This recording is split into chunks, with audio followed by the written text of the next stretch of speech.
My name is Harri Lähdekorpi, and I work for the Finnish National Agency for Education. And within that government bureau, I work in the Study in Finland function. With me, I have a great group of colleagues, one of which would be my colleague from London, UK, Mrs. Birgitta Vuorinen. Could you perhaps open your mic and camera and greet? We will have the welcoming words delivered shortly. Good afternoon, Europe. London calling. Nice to have you on board, Birgitta. So without any further ado, let me just start by going forward with the presentation. Study in Finland is the topic today, and just to let everyone know, we are recording this webinar, and in case you then would like to have a look at the recorded view, or maybe you would like to share it to a friend, it will be made available through the campaign website. We will also be sending you a very brief survey towards the end of or after the presentation or after the webinar. We hope that you are able to spend 1 minute of your time by answering 4 simple questions afterwards. All right, but it's time to start. Finland, we don't assume much, or we don't assume that you might have knowledge about Finland as such. So let's start from the very basics. You're able to see that Finland is in the Nordic region, in the Northern Europe and the European Union region, highlighted on the map, neighboring Sweden, for instance, and with a rather long coastline. And in a European scale, you could say that we are rather big. Obviously, there will be other countries that have that are considerably bigger than us or bigger than Finland in terms of size. And in population, we're only 5.5 million people. So compared to, for instance, the UK, the population is a mere portion of the UK's population. Those size-wise, we are slightly bigger. Something about Finland that we'd like for you to know, we'd like for anyone to know about Finland. We are a leader in education. We are a green and innovative country, technology powerhouse. Something that goes along with not only Finland, but many of the Nordic countries as well, safe and well-functioning society. That's something that we hold very dear, and we're actually very proud of it. European Union country ever since 1995.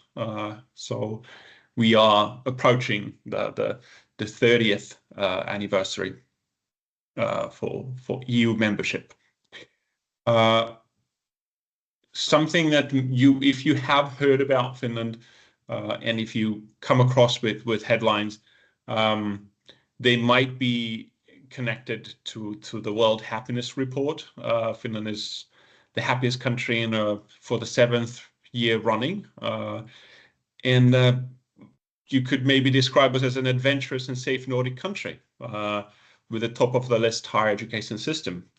To us, education is key in all aspects of life, and we embrace it for better life and brighter future for everyone. And obviously, should you ever come to Finland and study, you could be a part of that educational sphere and realm. You could already gather from the map that I showed it, and then once I told you that we're 5.5 million, and then considering the size of our country, is that we have ample space, and we are nature loving. So there's plenty of nature to go around. So if you like your own peace and quiet, you'll be able to find it pretty fast in Finland. Ready for a Nordic adventure, perhaps? We have a highly functional society, flexible study options, and something that usually describes Finland is that you can combine your free time activities with your work quite well. So work-life balance or study-life balance is something that seems to work in Finland. almost 200,000 lakes, 40 nature parks, northern lights, 4 seasons. These are the kind of things that you'll be able to expect to see in Finland. In terms of studies, we have approximately 600 fully English taught bachelor's and master programs for you to choose from. The Study in Finland website, obviously you are free to tap into that. You'd find linkages to studyinfo.fi, which is similar to what UK would have as well in terms of, I believe it's called UCAS, where you lodge in your application. In Finland, it's called Study Info. So you would have the detailed information about each study program.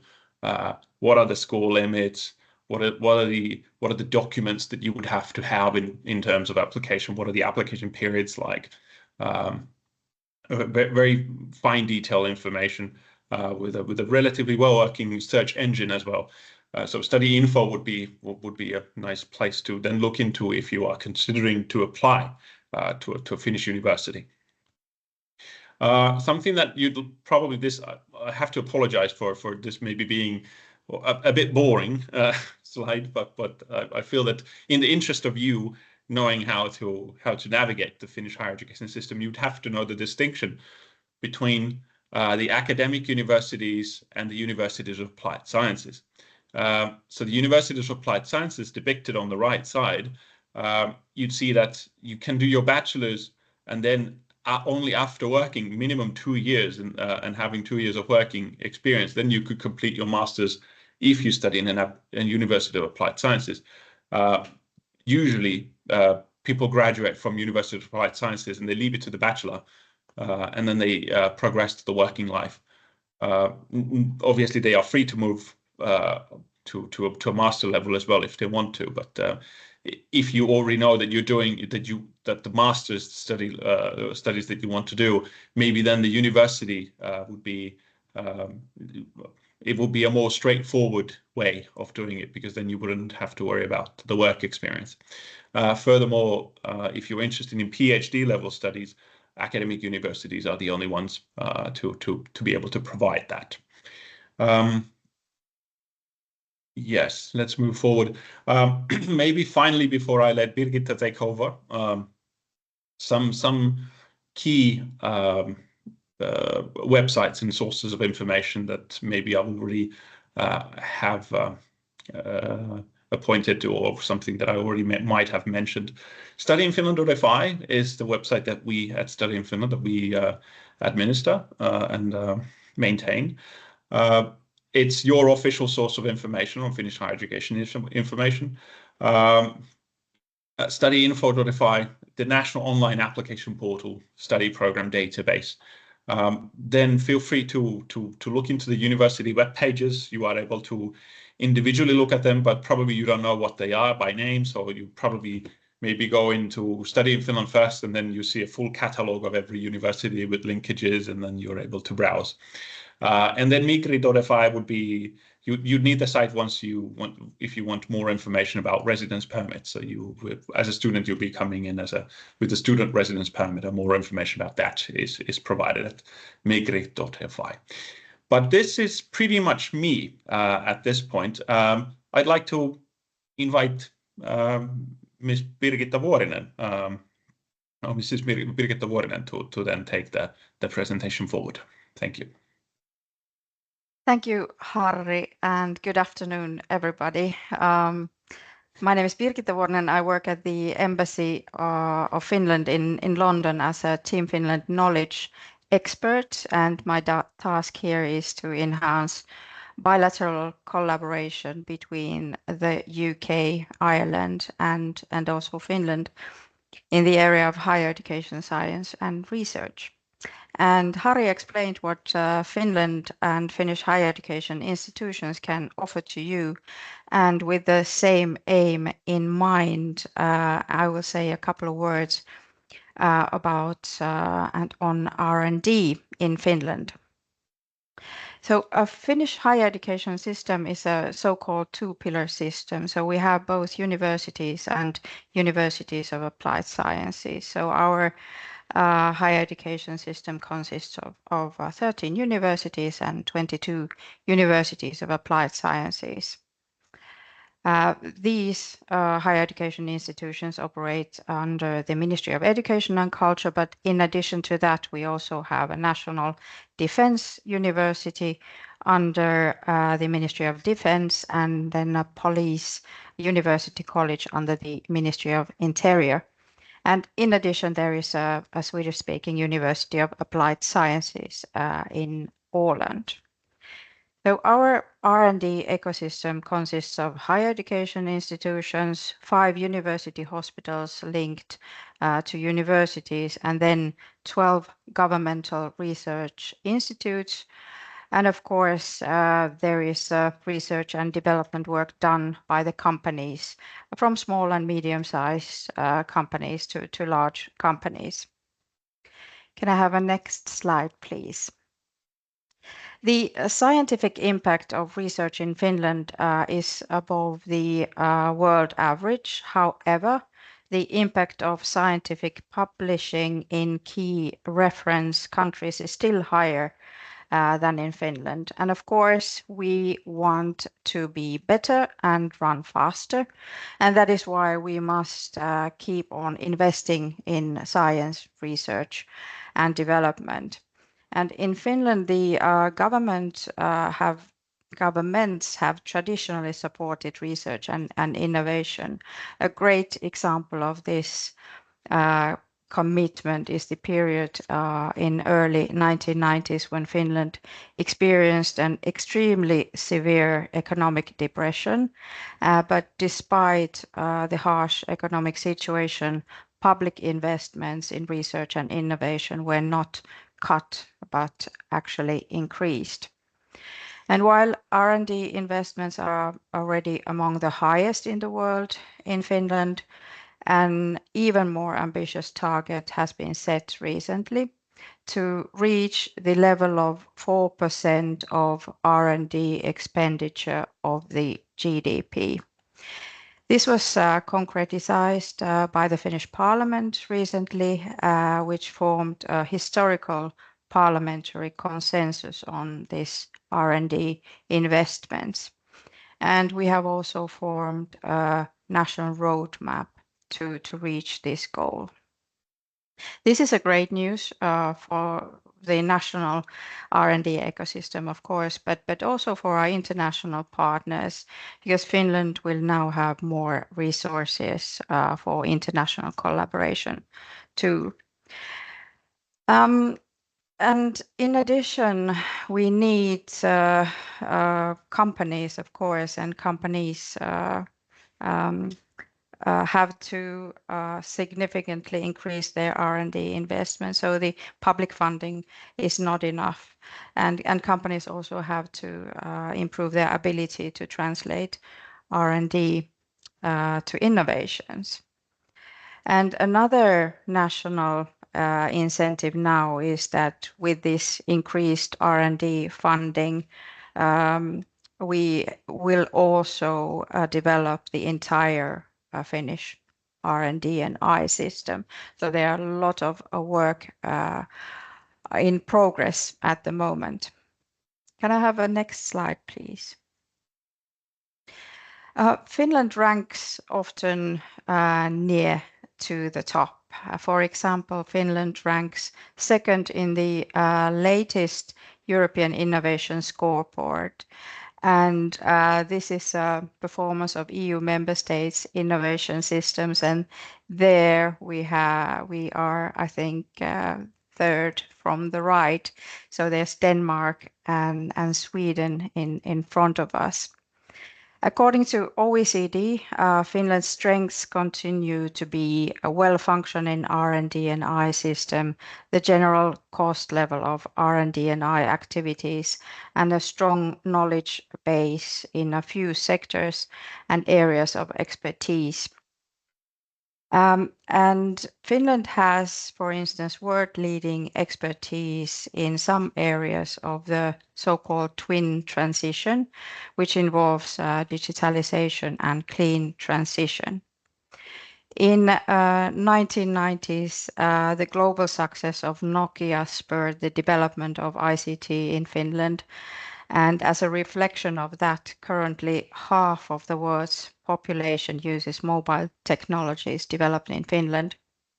At present, Finland has a very vibrant game industry and strong competencies, for instance, in wearable ICT solutions, cybersecurity, and Internet of Things.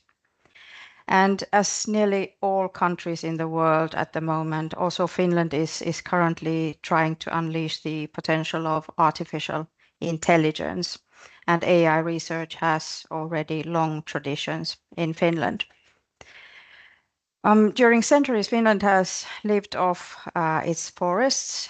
Over the recent years, Finnish forests, our green gold, have been turned into multiple bioeconomy innovations such as biofuels and textile fibers. So these are just to mention some of our strengths. May I have the next slide, please?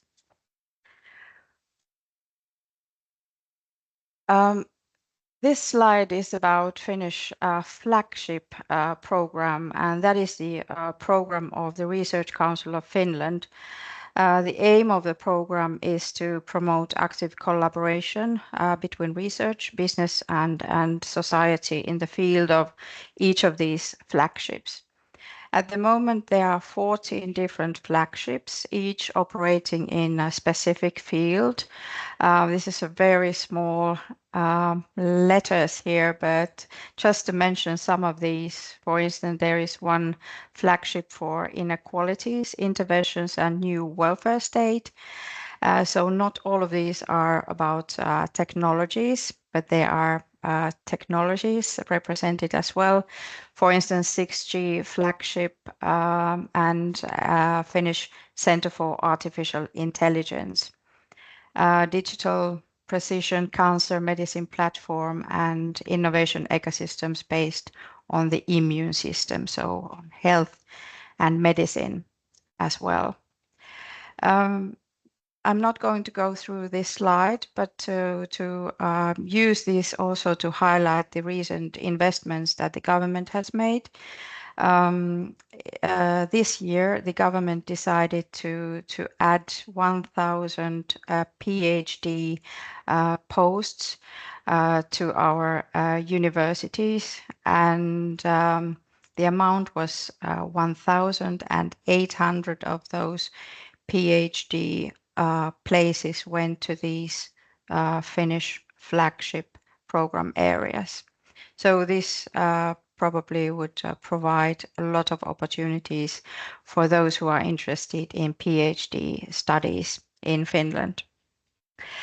I think that was what I was about to say at this time, and I think I'll stop here. And if we have time in the end, so I'll be happy to answer all your questions. Thank you. Thank you, Birgitta, for the great insights. We have to steam ahead in our program. At this point, obviously, me and Birgitta, we will be able for Q&A later towards the end. But right now, let me welcome Mr. Graham Burns from the epicentrum of Finland, or the central Finland. Please, the stage is yours. I hope you are able to share your screen. Okay, let's hope so, Harry. Thank you very much. Let's see if we can achieve that. Bum, bum, bum. Is anything happening?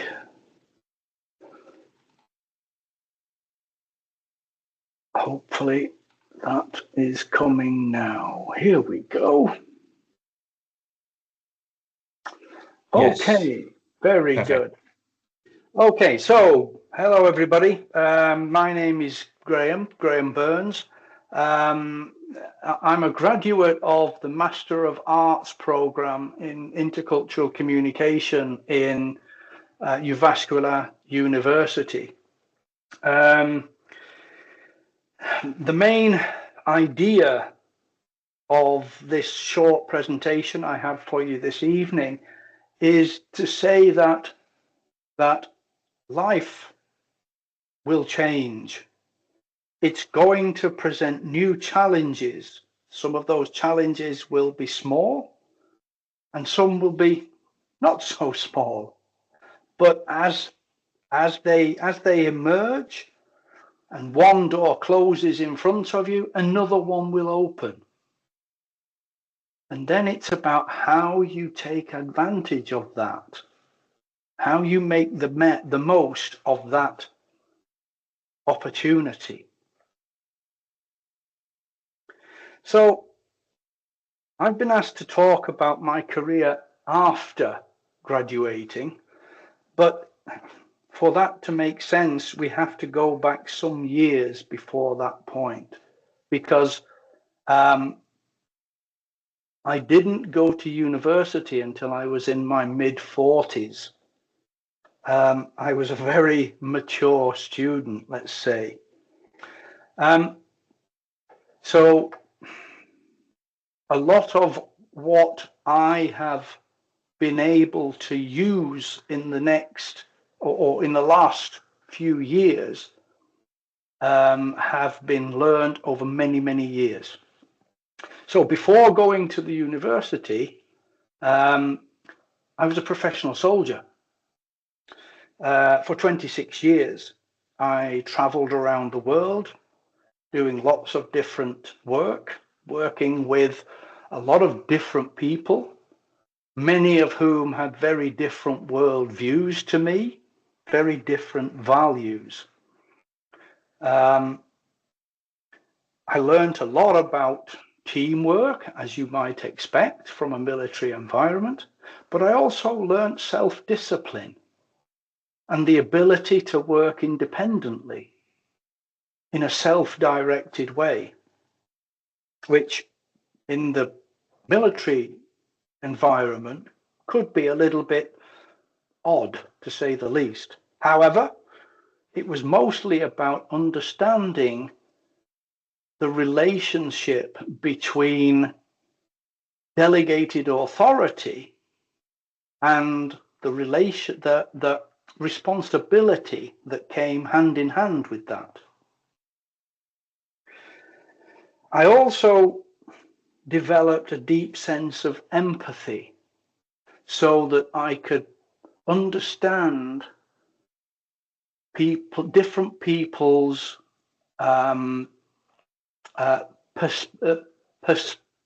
perspective, how they viewed the same things that I was doing, and how my actions and the actions of my military colleagues, how it affected them from their perspective.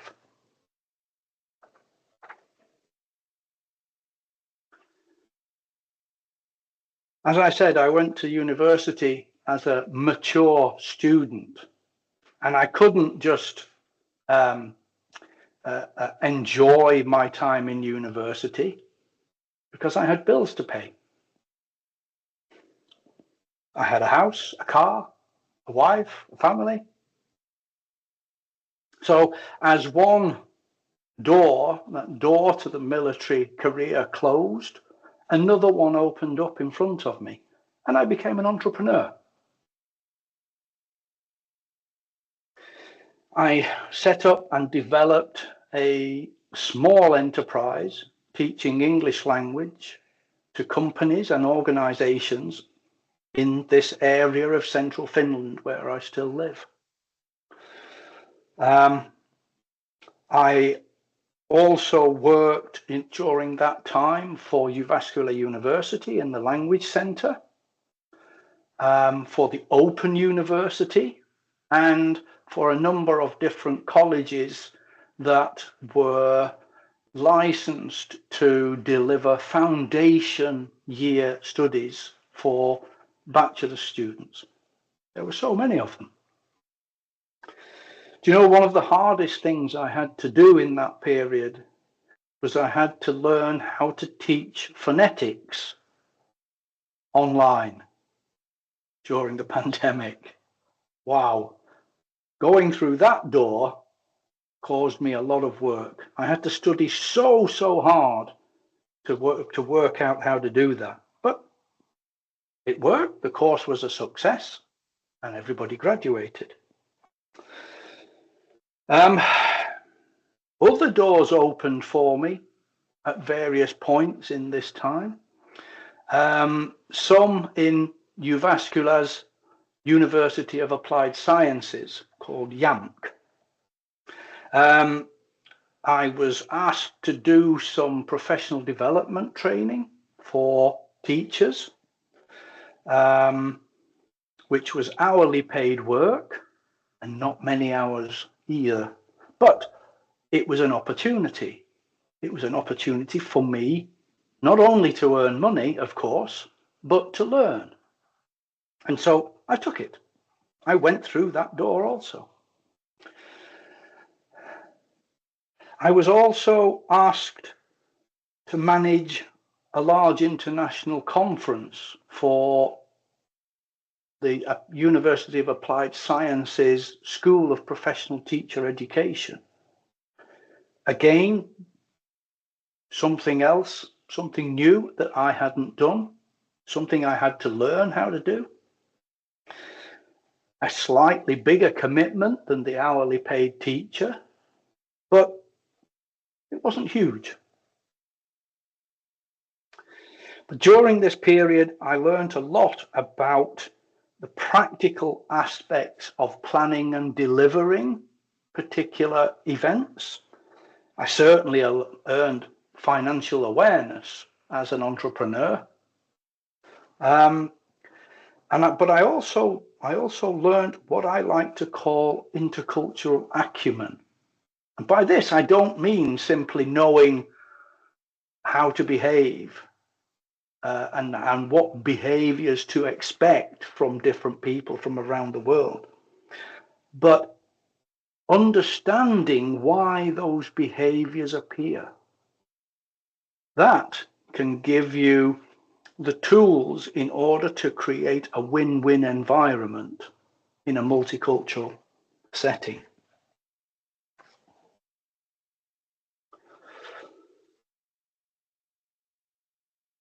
Very soon after I graduated from Jyväskylä University, yet another door opened for me in the University of Applied Sciences when I was asked to manage a very large academic project involving universities from 6 different nations around the European continent.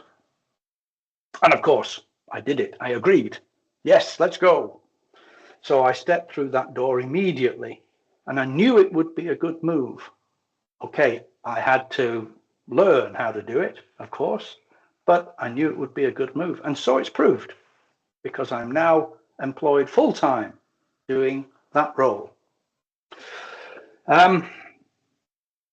So during that period, I led teams in 4 different very large projects focusing on teacher education around the world. It's a really, really satisfying job, I have to say. The last of those 4 projects is now coming to an end, and I'm beginning the cycle of creating new proposals for funding. Again, I have to learn how to do it. So I'm learning all the time. This particular period, since I have graduated, has taught me to be flexible, be patient, and be adaptable. Because no matter how good or detailed a plan is, it's going to change. And sometimes you've just got to go with the flow. So Hello, Graham. Sorry, just to maybe remind that we have a couple of presentations still coming up. This is vastly interesting to hear. Maybe Sure. we should, start to go towards the closing comments. I'm getting there. Thank you, Harry. Okay, so what can I offer you as advice? Well, first of all, when you graduate, accept that you don't know everything. You have to keep learning. And don't be afraid of change.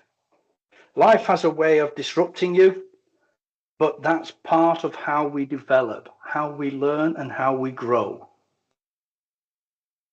Every opportunity that comes your way is going to bring you a chance of learning new skills. Collect those skills. The more skills you learn, the more effective you are going to be. Eventually, you will become the expert that you want to be by accumulation of those skills.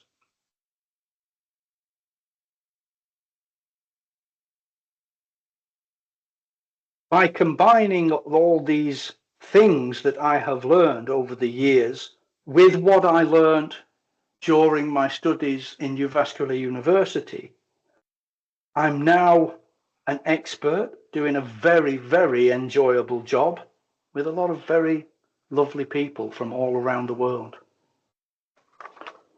So thank you for your attention. I know that there is a Q&A session later this evening. So if you have any questions, I'll be happy to try and answer them for you then. Thank you. Back to you, Harry. Thank you very much, Graham. Thank you very much for taking us to that journey. Let's try to be mindful of the schedule that we have at hand. I'm welcoming Lola, our student representative, to maybe then take the focus from, as we now have heard about what could the life after graduation, what it could look like or from a point of view of one example. But now let's move on to something that would be more imminent to you as a student, and who better to tell it than one of the students that we currently have. Yes, Lola, go ahead. Thank you, Harry. And hello, everyone. My name is Lola Rubio, and I am a second-year master's student in the University of Helsinki. I study a Master of Arts in Education, and I am from Spain. So I would like you to picture this. My journey started a couple of years back. I was a 22, 23-year-old teacher in Spain, and I knew I wanted to study abroad. So I guess the first question would be, why Finland? Well, I wanted to study abroad, as I said, so I asked myself, why not choose a country where I can both freeze and study at the same time? No, but actually, why did I pick Finland? Well, if Finland is famous for something, that is education. So I knew Finland had this fame for having a good education system, and I was working in the field of education. I had to study primary education, so I thought Finland was a good fit. I also like challenges, and I wanted to stay in Europe, but I still wanted something that was a bit different to what I'm used to. So Finland, in that aspect, culture and landscape-wise, was nothing similar to Spain. I had never been that far up north. And finally, something we all students and young people struggle with, money.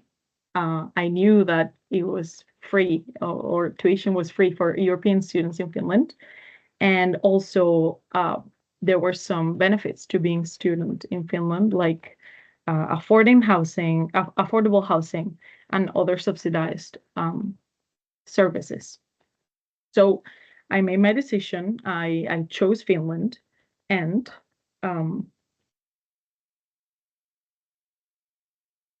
I moved there.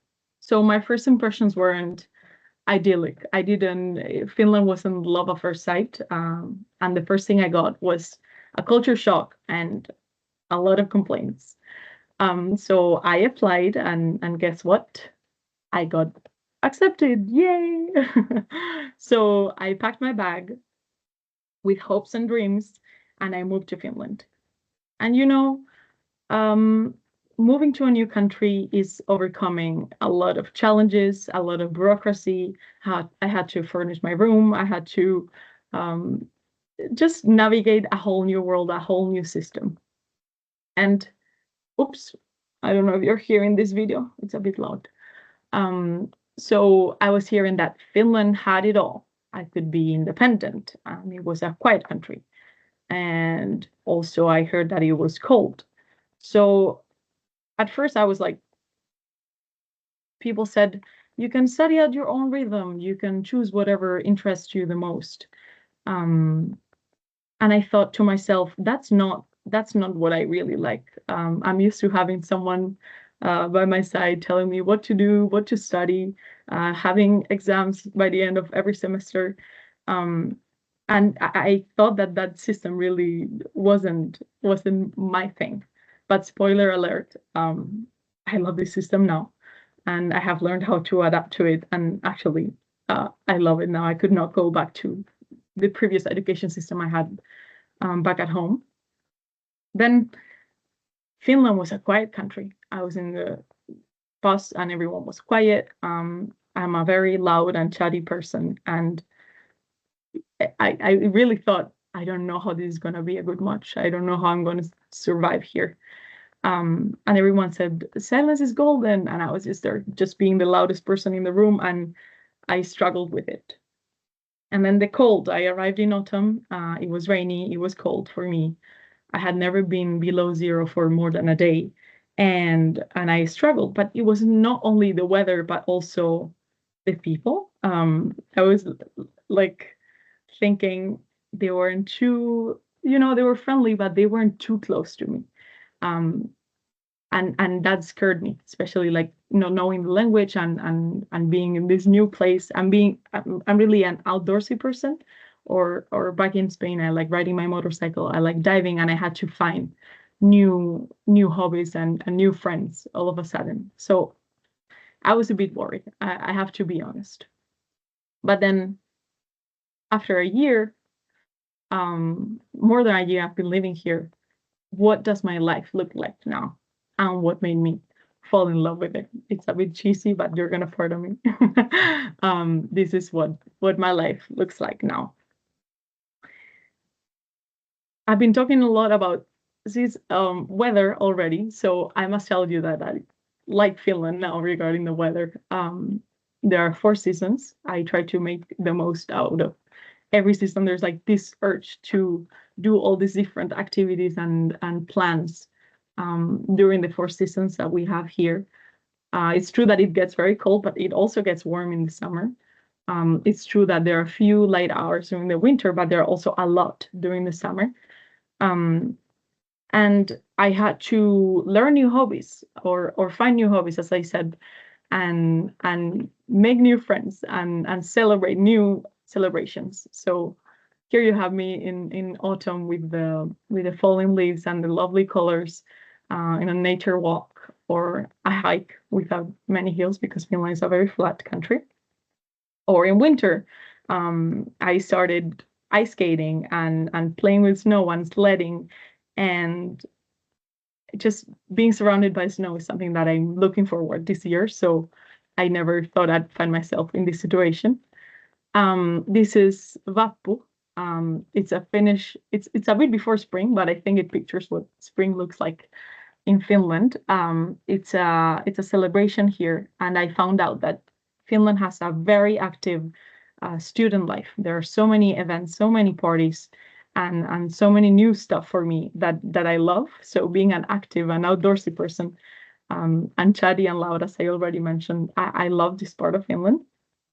And with my overalls, that is also like very typical in Finland.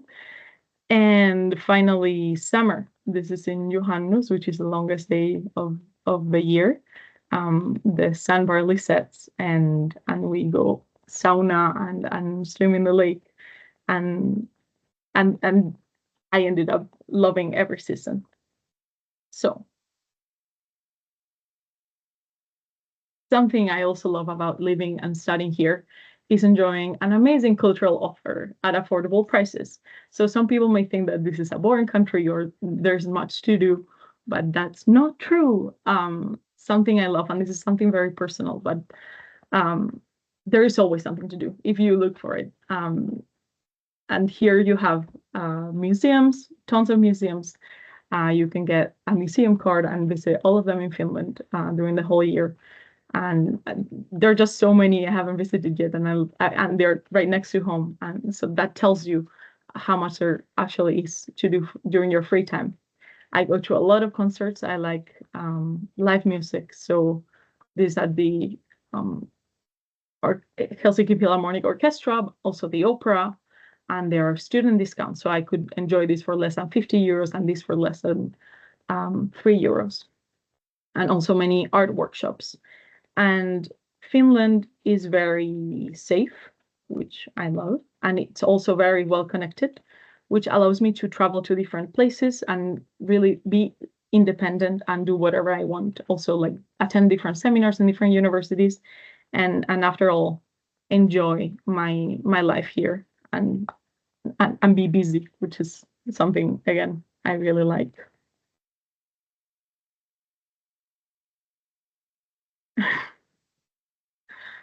And finally, after these months here, I guess 14 months, I'm making myself a bit of a Finn.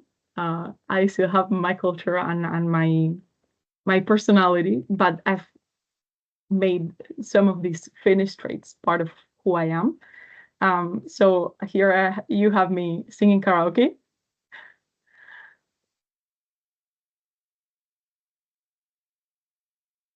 In Finnish, which is very typical. Here I am after a sauna session, just taking a fresh air in the frozen, next to the frozen sea. I have also learned how to bake, taught by some Finnish friends, and here I'm knitting, also a new hobby with snow outside, a new hobby I've learned here. So all of these worries that I had before about not being able to build a community or not being able to find hobbies or being stuck at home because it's cold, I broke these stereotypes and I ended up making a new family and building a tight community and going out in nature no matter the weather. And after all, this again is very cheesy, but Finland isn't perfect. My life here as a student isn't perfect, but I love the way it is, and now I can call Finland a home. So I encourage you to come if this resonates with you, and I hope you like this and Finland in general. And also, I would like to invite you to follow us on Instagram. I'm part of this Studying Finland Ambassador program, and we create social media content and showcase what our daily lives look like. So from trends about how demure Finland is to tips to study and stay focused while you live in Finland. So if you want to learn more about what it's like to be a student here, I'll stay for the questions later. And I hope you liked it. Thank you very much, Lola. I was also glad to see some reactions on that from our followers or from the fellow audience members. Now thank you very much, and let's move on to the last bit. Katri Raivuori from Business Finland. I welcome you on stage, and I will also let you know that whilst Katri is presenting, the Q&A section, it will be made available. So if you have questions, you can start typing them in already now. Thank you. Okay. Hello, everybody.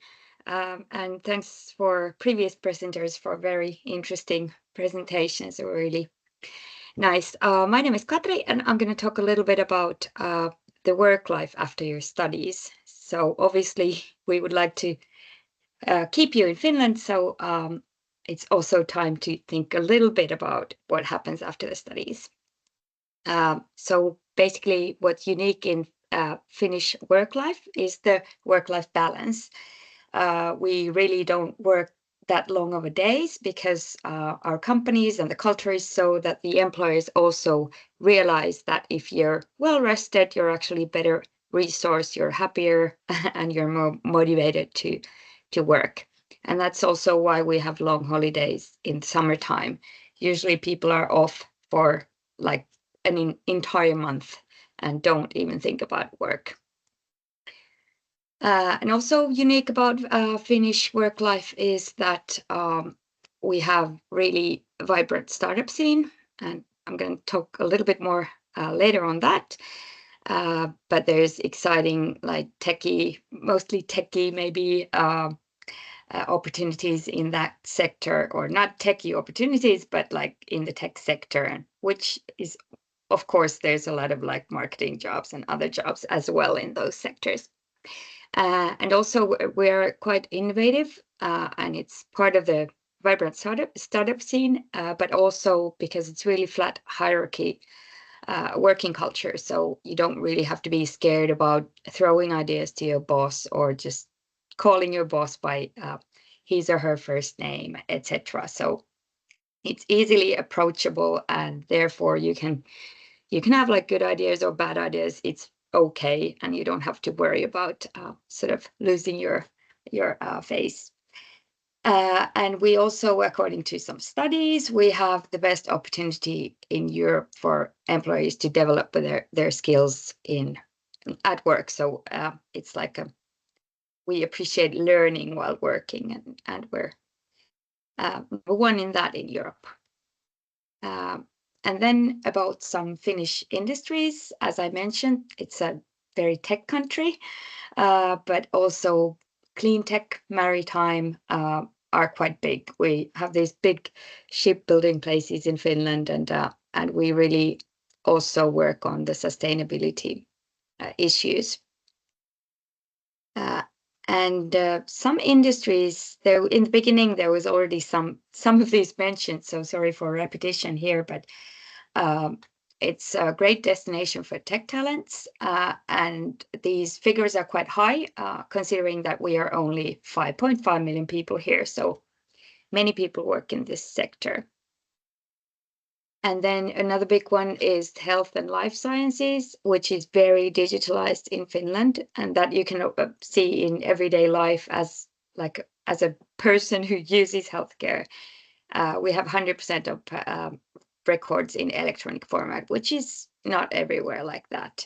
But anyway, we have also very cool health tech companies, and they work together in this really nice ecosystem, and they have they're startups and also bigger companies, but they have these really unique apps and technique and gadgets and whatever. So that's another cool sector. And then we have some battery value chain, green hydrogen, green transformation. As I mentioned, we are quite pretty much putting emphasis on sustainability. And not going to go through this mess of a slide here, but there's many companies that also form a truly well-functioning ecosystem with the public and the private sides working together on these matters. And maritime, yeah, we have, for example, in Turku, west part of Finland, we have this big shipbuilding industry that actually needs all kinds of people to work. The actual like builders, but engineers, designers, interior designers. So it's a massive project and always lasts for many years when you build one of these huge ships. So that's one that's pretty unique and needs talent like constantly. And gaming was mentioned, and this is one of my favorite industries. It's so international, and there's probably more like international people working in this sector than Finnish people in Finland. And this sector doesn't really care where you come from, or, you know, just some English is enough and you can manage at work.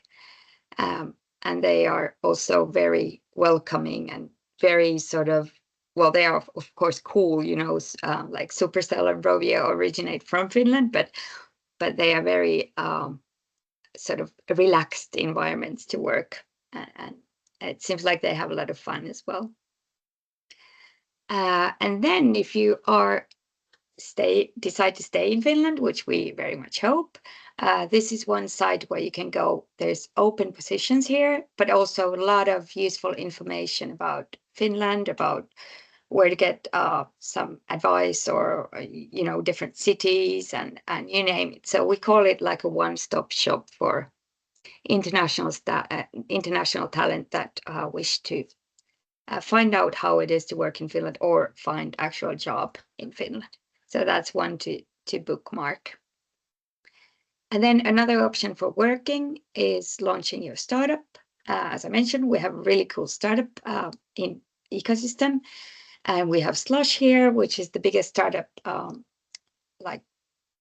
festival. It's almost like a festival, but and a trade fair combined in Europe. Well, there's also a lot of like government support for the starting startups.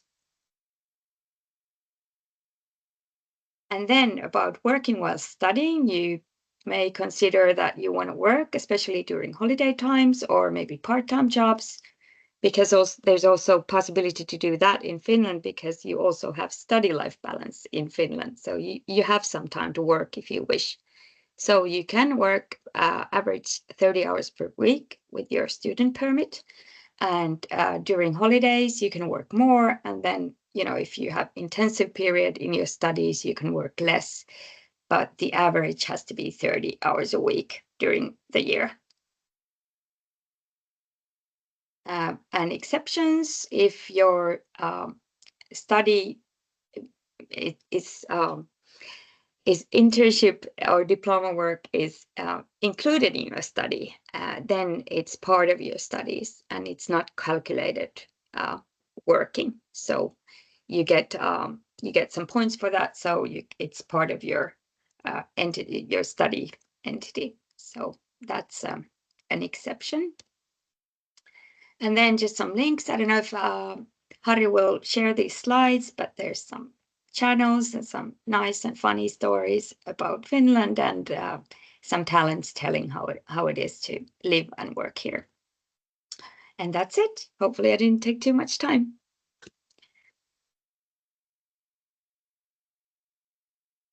Thank you very much, Katri, for once again a thorough presentation, yet a very concise one.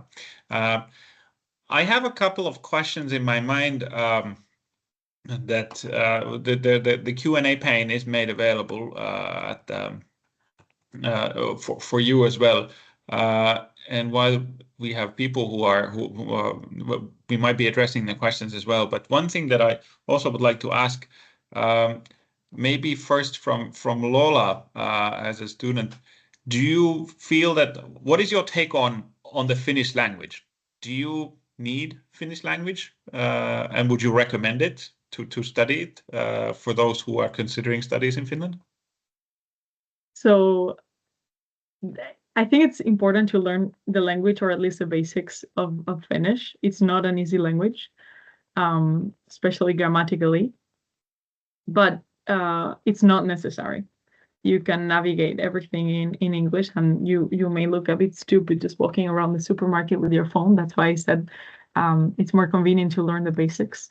But I guess you don't need. So if you want to feel more comfortable in society, I guess I would learn the basics, and universities offer Finnish courses in every term. So I would encourage people to at least take a basic course, but it's not mandatory or needed. All right, good. Maybe then another question for our alumni, Mr. Graham Burns, about the services that maybe when you came in and you had already graduated, what kind of services were you able to find useful along after you studied and once you were looking for employment, and even during work? the societal services. Have you found any particular service useful to you? Yes, I have, Harry. I would say that the taxation office, Vero in Finnish, were particularly helpful and understanding of the circumstances that I found myself in. And I had to go on numerous occasions and ask the same questions each year until I fully understood what my role in the process is. And every time I went there, I found the staff to be very knowledgeable and very, very helpful. Nothing to be afraid of, that's for sure.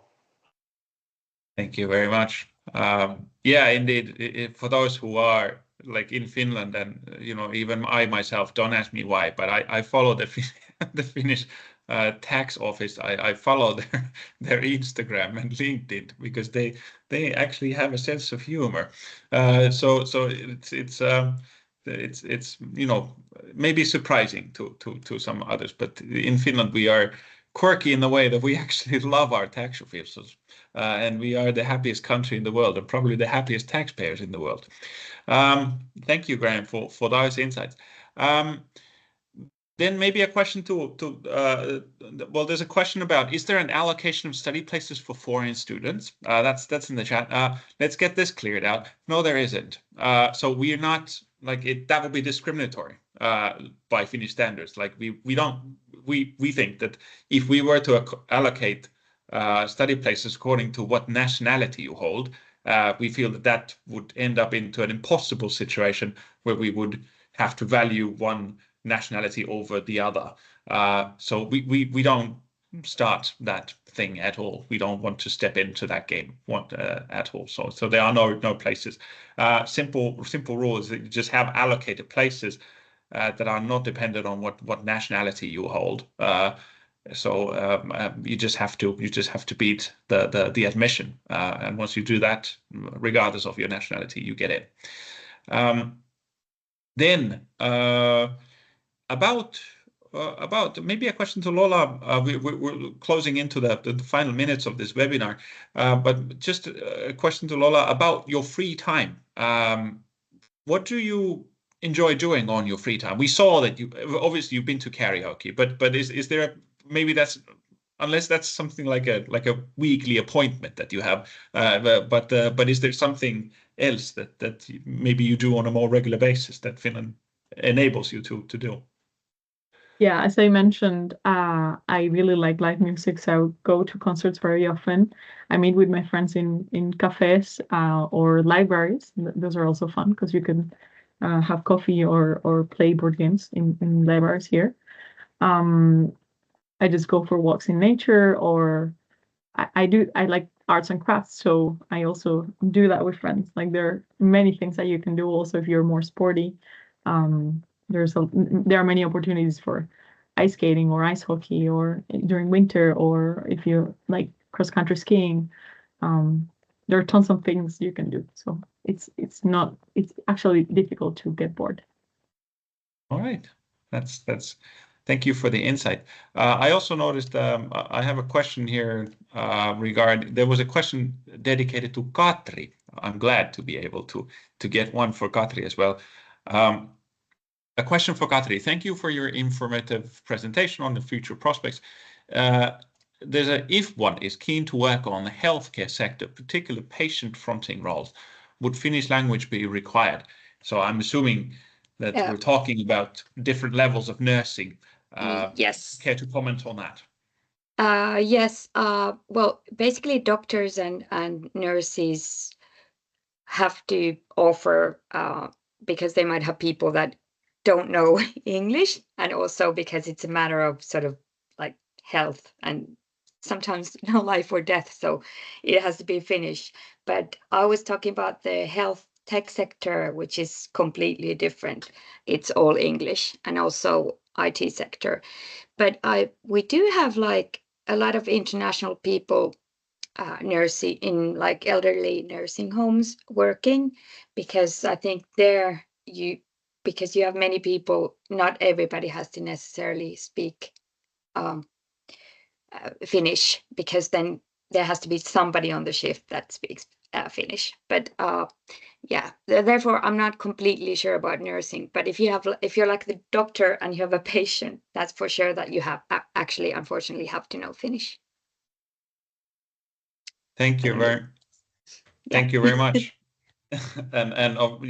And maybe that could be complemented with the bilingual aspect, that Finland is a bilingual country. So you can either speak Finnish or Swedish. 95% of Finns, they have Finnish as their mother tongue, but we have a Swedish-speaking minority in Finland, and Swedish is the other official language of Finland. So basically, if you are able to serve people in Swedish, then that's equally fine. You would still fulfill the legal requirement. Right. So maybe the last question. There's a set of questions. This is a brilliant comment from Stefka. Thank you for sharing your comments. So maybe with reserving the right to just pick whichever questions I want, I'm just going to just focus on this. All right. Regarding proof of English, well, the first question, the proof of English is Cambridge, whether that's or CAE, assuming that's Cambridge education. Probably the most used one would be IELTS, but you would have universities and higher education institutions using a variety of English language certificates. It's dependent on the course, but on let's say on an IELTS scale, 6.5 would be roughly there, the mark, but not. You would have to check study info for each study program to be specific about like what is the set requirement, or is there a requirement? It's not automatically assumed that you would have to deliver a standardized English test, because there might be an entrance examination with an interview, which would then basically delete the need of a standardized English test. So case by case. Accommodation. When should one start looking for housing? Immediately after you get the offer letter. So assuming that you apply in the beginning of next year, and you will be then starting in autumn 25, you'd be looking for housing March, April next year. And we have a housing organization that in each city has one, that are only concentrating on student housing, providing affordable student housing. And then the third one, is it safe to live and study at the universities that are close to the border of Russia? Well, I don't know. Obviously, it's for me, it's plain and obvious. Yes, of course it is. There's no sign of any such aggression in Finland, and we certainly feel safe. We certainly feel happy. Hopefully, already for the 8th time running. But maybe a question to Lola: do you feel safe? Yes, and that's something I always mention to friends about living in Finland and studying here. It's super safe. I walk home at night with my earphones on and nothing happens. So yes, it's something to keep in mind. Right. What about Graham? Do you feel safe to live in Finland as an international person? Yes, absolutely. But to qualify what you said, Harry, it's a very subjective thing, isn't it?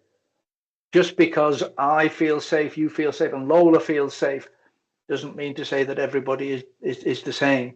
It's a very individual thing, I would say. But personally, of course yes, I have no problems whatsoever. Yes, that's well understood. But as to how much, I believe ever since Finland joined the NATO, I believe we've taken a step to a concrete step to even more steady measures of safety in terms of any military threat, for instance. But yeah, truth be told, that we don't really consider that as something that consumes our daily life. With these words, thank you for the good questions. Maybe I'd still like to share the last slide. Once you are invited And the thank you slide, you are able to see that we are also available on Facebook, on Instagram, on YouTube, on LinkedIn. And we welcome you to follow us and keep tabs with what's up regarding studying in Finland. This webinar is designed and to serve the interest for those of people who are maybe not yet sure whether they would be applying, and we will be holding another webinar that concentrates solely on applying. That will come up in December. We are sure to email you the invitation to that as well, and we hope that if you found this webinar useful, that we hope to see you again in the applicant webinar in the beginning of December. But we will email you that information later on. We have now used a bit more than the 1 hour that we said that we would be using. Thank you for the good comments and questions. It's time for us to continue the evening by maybe concentrating on something that we saw in the slides that are of free time. So, for instance, I'm about to go and have a walk by the sea. With these words, we hope to see you in Finland. Thank you very much and take care. Bye-bye.